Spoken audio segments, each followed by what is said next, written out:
spoon over the top of your pot to prevent it from boiling over. Open a stock lid. To open a stub jar lid, run hot water over the lid for about 30 seconds, wipe off the water and open the lid with ease. Chew apple for fresh breath. If you forgot to brush your teeth before leaving your home or you notice that your breath smells funny, chewing an apple will help freshen your breath. Get rid of migraine with cold water. If you have a migraine, get a bowl of ice cold water. Put your hands into the water and begin to gently flex your hands in the water for as long as you can endure. This should help get rid of the dreadful headache. Spruce up wrinkled clothes with a flat iron. Your flat iron works on more than just your hair. You can spruce up a collar or dress hem using your flat iron. Make your shoe waterproof using beeswax. Spread beeswax all over your shoes and use a blow dryer to melt the beeswax until it's totally invisible. This trick will help make your shoes waterproof. Unclog your drain using vinegar. Mix half cup of baking soda and half cup of vinegar and pour into your clogged drain to unclog it. Rinse off with water when it stops foaming. Light a candle with a stick of spaghetti. If you find it difficult to reach for the wick of your candle, light a stick of spaghetti and use it to light the candle.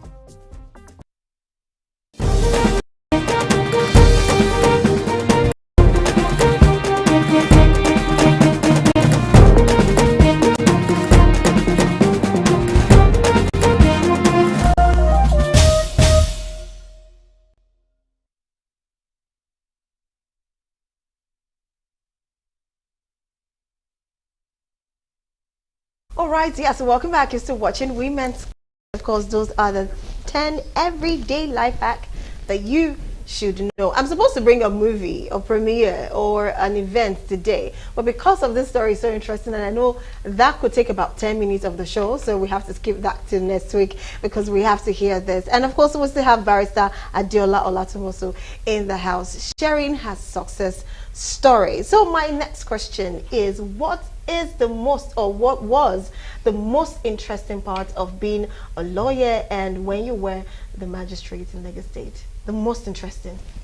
Well, I mean, Lagos State has about 200 magistrates, so I was just one of them. Yes. So I came in my very early 30s, and I had to go every single step of the way. I didn't skip any grade. You know, level 10 till I got to level 17, praise God. And there were a lot of challenges because you do things to the best of your ability, but your ability may not be enough. It may not be seen as being good enough. Okay. And there are times when, as a woman, you allow your emotions to cloud your judgment. There was a particular case I did. I was quite young on the job then in Shomolu. A man's brother beat his wife, and the woman was like, oh, he beat me, I have bruises. So I took her into chambers to look at the bruises, which was a no. So I did run into trouble. I mean, I was very young on the job then. Yeah.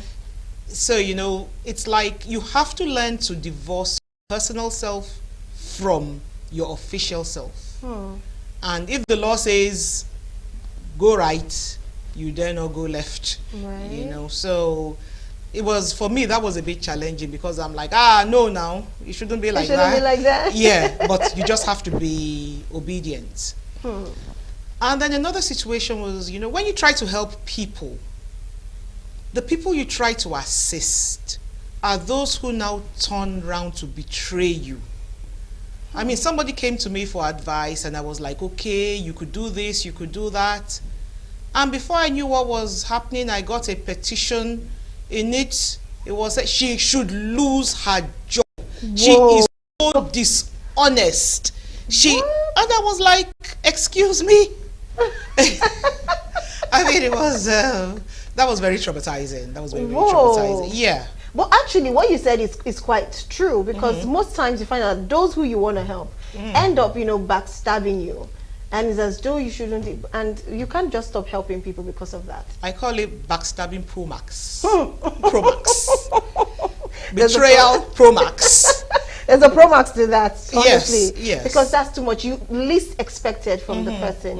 That's why sometimes, like say, not to go to religious, but you always pray that you don't have your enemies as your friends. You think they are your friends, but in real fact, they are your number one enemy, but they just come as friends. Okay, so another question I would like to ask is when it comes to being a barrister, not the magistrate now, when you were in the period of being a barrister, what was the most interesting case you ever had that the first time you heard about it, you're like, okay, I think I love this one? Let me be honest.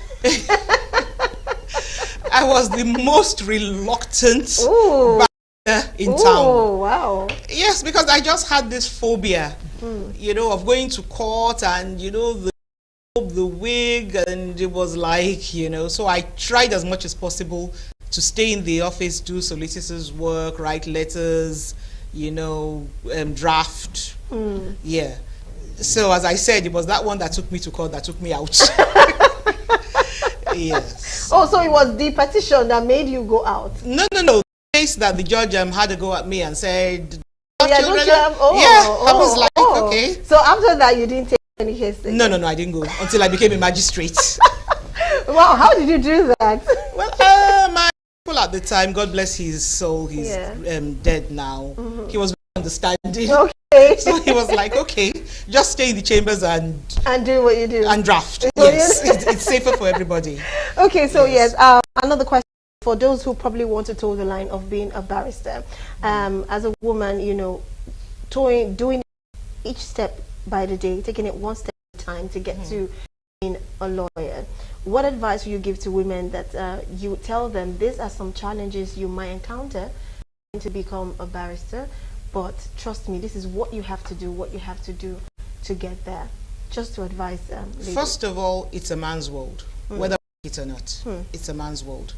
So you have to be prepared for the fact that I can't say, oh, I'm sorry, I'm going to be a bit graphic. It's that time of the month.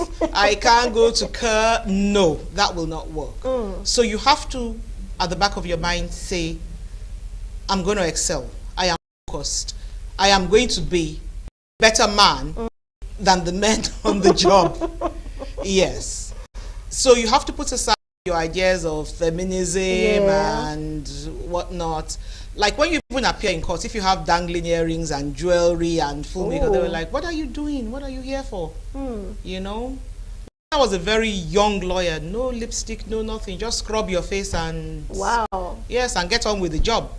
And even as a magistrate, I found it distracting when I had people with dangling earrings, and I'm like, please focus. What are you here for? Yes. So telling women coming up, please be focused. Know that you can do it. You can excel. And don't be distracted. And secondly, have a mindset. What type of law do I want to practice from the get-go? Do I want to be a corporate lawyer, or do I want to go into the judiciary eventually? Do I want to practice? And there are so many streams of law available. Do I want to lecture? So once you make up your mind, you have to work on that particular path. I mean, being a magistrate for me was not my plan. Right. Yes. But it was a job, and I think prosperity will judge. I think I did very well. I think I've done, at least I'm a lawyer, so I think I've done very well after almost 8 years. So mind the kind of law you want to practice, and do a lot of research, and work in your purpose. Don't be all over the place. Just have that plan. Oh yes, I want to go into entertainment law. Research, look at those that have done it before, then move closer to the lawyers ahead of you. Feel free to walk into any judge or magistrate's chambers. Some of them will say no, but most of them welcoming. And just a discussion, oh, I would love to do this, I would love to do that. And they would mentor you. They would mentor you. Ooh, okay, now you said something, this will be the last question obviously because of our time. You said something about makeup, no dangling earrings, none of that. But why I'm bringing this up was because while we're discussing before we came on the program, we talked about your site, which you said you would have even loved to do broadcasting, but because of your site you felt it was a no-no, and they said it was a no-no. But there was one woman who broke that, which was Tokunbo Ajayi. Oh, yes. So do you think, because my first question is, why don't they want them to make up or have their dangling earrings or their jewelries? What is the reason? Is it just because it's a distraction, or there is something else? And also, do you think it's possible that somebody could actually break that ice too, and people start wearing jewelries when they go to court? Oh, they wear jewelry. I mean, everybody does, okay. yes. But it's just that it is distracting. Okay. It is. I remember when I was going to be called to bar, there was a gentleman that had dreadlocks, natural dreadlocks, and he had to have a special dispensation before he was called to bar. Yes, that was 1989. Oh. But now everybody has dreadlocks, Yeah. male, female, and Yeah. it's part and parcel of it. Okay, all right. So, okay, this is the, well, I said this is the last question, but let me just make this the last question, trust me. Okay, before we let you go, of course, because we've come to the end of the program, what do you want to say to people out there, your mentees, your fans, your lovers, the people who have always been looking out for you and looking out, you know, to see you and see what you do? What do you have to tell them? And of course, our viewers also. Have a focus. I mean, I'm always talking about this focus. And have an outlet for stress. I don't know, I'm not running an advertisement, but I became a member of Lions International, and I put 101% into it as much as I could while working. But I'm retired. I mean, they're going to hear me roar. It's a charity organization. Put all your energy into a purpose that will bring joy back to you. Because as you give to the community, as you give to the underprivileged, as you give to people who are not privileged as you are, you feel good. You do feel good. There's always this joy that comes with it. Actually. Absolutely. There's this joy that comes, especially when you probably go back to that hood. The welcome, the smiles, you see what you've done. Of course, that's even part of the sharing love we're talking about. It's part of the Valentine. Absolutely. Yeah. Absolutely. So maybe, should I be your date for Valentine? Thank you. Actually, been looking for a date. So where are you taking me? Okay, we'll talk about that later. Okay, then. Okay, so we've come to the end of the program. So I'd like to appreciate Barrister Adeola Olatunwo. So thank you so much for coming into the studio and to share your success story to everyone out there. We really appreciate you and we love you. Thank you so much. Thank you. And also, did you enjoy the program? Absolutely, but I wish I could have stayed longer. I told you. I told you, because behind the camera she was like, oh, I actually do 1 hour. Don't you think it's too long? I told you you're going to want to do 2 hours. Yes, I do, because I have so much to share. Yeah, of course. Okay. All right, so we've come to the end of the program. Thank you, my viewers, for joining us. Of course, it's going to be on Monday again, where we'll come your way, Women's Corner, sharing success story, telling you things, and of course, educating and informing you, because we all need that to be the better version of ourselves. Until then, I'm coming your way again pretty soon on The Buzz, where we'll talk about the entertainment world, and of course, it's promising to be interesting. My name is Rose Blossom. Until then, do have a fabulous day for yourself and happy Valentine. Bye for now. The much anticipated biopic Wole Soyinka Eniogun premiered at the Pleasant Event Center in Lagos, drawing a gathering of Nigeria's finest in literature and entertainment. Directed by Joshua Ojo, the film offers a profound exploration of the life and times of Laureate Wole Soyinka, showcasing his contributions to Nigerian society, his activism, and his indelible mark on world literature.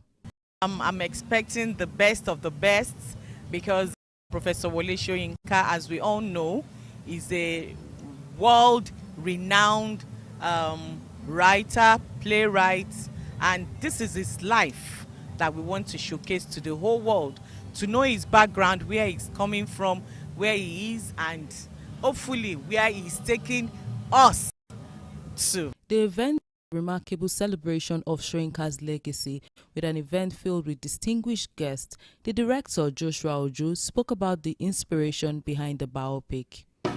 Basically to celebrate him, celebrate our culture, our heritage, and like I said, to celebrate Professor Wole Soyinka is, to expose, not really explain, that's not the right word, to show the world some, aspect of Prof that people do not know, the untold story of Professor Wole Soyinka. So basically to celebrate him. It's the first time I met Prof.